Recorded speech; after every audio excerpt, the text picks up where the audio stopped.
Okay. I'm here in Nashville with Richard, and Richard has been involved in the National Association of Health Underwriters and has also had great insight into what's happening in the lobbying movement. Richard, talk to me about the role that lobbyists are playing in this healthcare debate.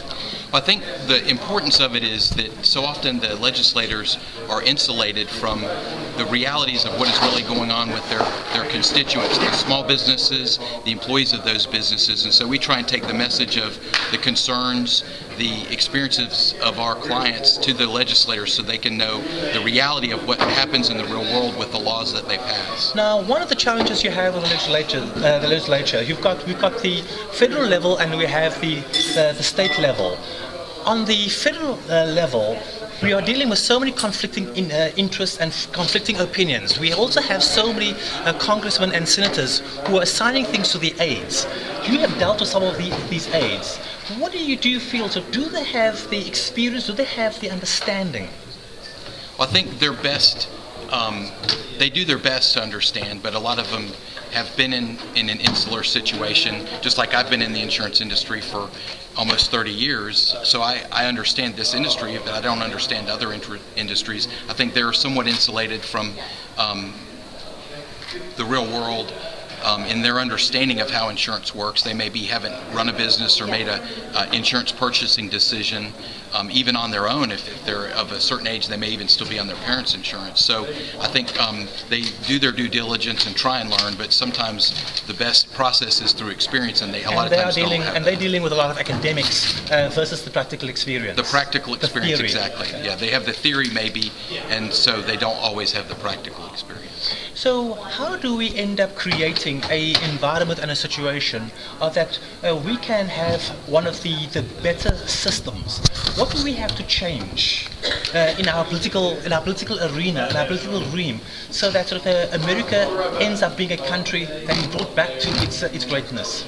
I think that part of the problem is trying to manage it from Washington. I think that by bringing it back to the states and empowering them to find a solution locally, and what the solution in Tennessee might be different from a solution in Massachusetts or in Georgia or in California.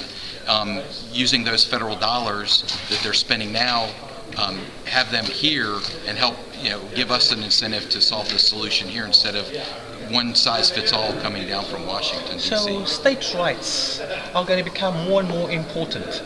And do you feel that at the state level that we have good people? Well, I think in any political system you have good and bad people.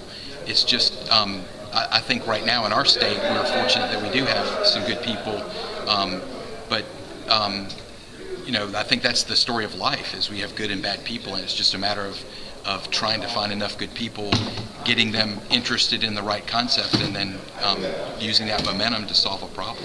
Now, a lot of our healthcare debates have become very, very partisan, the left versus the right. And a lot of people are also very, very stuck on the extreme ends of the political spectrum. How do we foster cooperation between the two parties? That's a great question. I think a lot of times people get hung up on words, and you hear a certain word and it raises the hairs on your neck or it bothers you.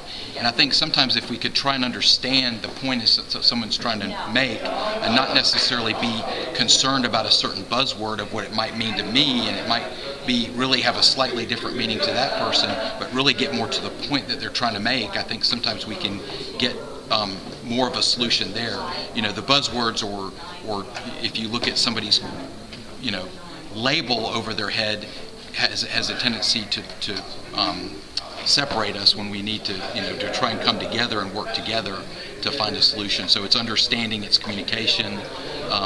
It's tolerance as well. Tolerance, that's definite. Tolerance is. And also, here in the United States, we have to learn to embrace our differences. It is our differences that actually have brought us our unity. We are an incredibly diverse country, and it is this diversity that has made America an incredible country and an incredible leader. So, Richard, thank you so much for being here in Tennessee and being a part of the Tennessee Health Underwriters. Thank you. Thank you.